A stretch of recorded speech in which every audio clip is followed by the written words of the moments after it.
Hi, I'm Tom from Pinpoint, and I'm going to talk a little about how we think the Covid-19 landscape might actually be a net positive for some recruitment teams.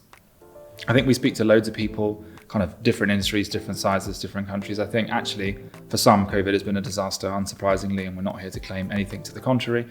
I think what I would say though is a lot of the recruiters we speak to have actually seen a lot of net benefit out of the Covid landscape. And I think there's a bunch of reasons why. I think, there's a lot of surveys out there, and we've spoken to a lot of individuals ourselves, and they're telling us that, about half of those individuals are spending time kind of prepping for the future and using their perceived downtime to kind of take advantage of reassessing processes and procedures and looking at new initiatives in terms of technology, D&I initiatives, reevaluating their position in the market with their EVP and otherwise. And I think actually lots of good is going to fall out of that, and there'll be lots of kind of second order benefits. And so if we kind of tackle those piece by piece, I think the first thing that we see a lot of recruiters having done over the past sort of 6 months is really try and understand their position in the market and think about what their actual underlying EVP is and how that stacks up given the kind of change in circumstances. I think we all understand that the prioritization from a candidate's perspective has changed, and people are looking for a lot more stability. They're looking for a lot more kind of reputational stuff. They're doing a lot more digging into the companies that they work with.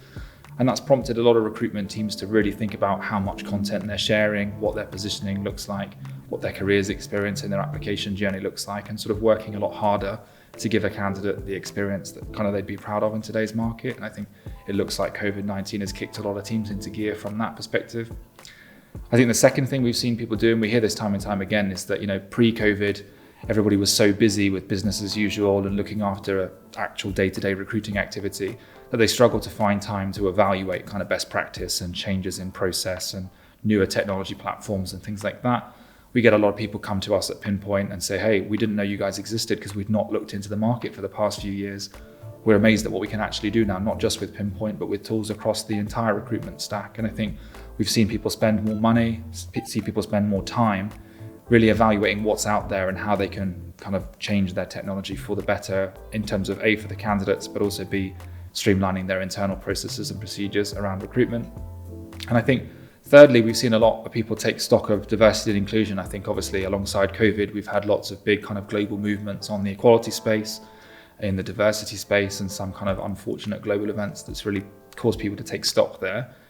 And I think again, although obviously global events have been sad, and it's sad that needed to happen for people to take this a bit more seriously, we're seeing a huge uplift in people caring much more about equality monitoring, about diversity and inclusion, about initiatives like blind hiring. And again, they're looking at technology to help them support that. They're looking at kind of new assessments. They're looking at evaluating things within their existing team. They're looking at changing the data they capture through the recruitment process, and even so in some instances going much further and actually garnering some insights from that data and using that to evaluate how they communicate through their job descriptions and to evaluate the language and kind of verbiage they're using in their broader advertising and on their careers websites. And so I think, we are seeing a lot of positive progress and momentum in the D&I space, and some people have more time now perhaps than they used to, and they're using that to really great effect. So I think in the main, people seem to be a lot more strategic right now, and that's actually a real positive. I think we haven't seen HR teams think this strategically in quite a few years. And so hopefully that can long continue. People can use this as like a good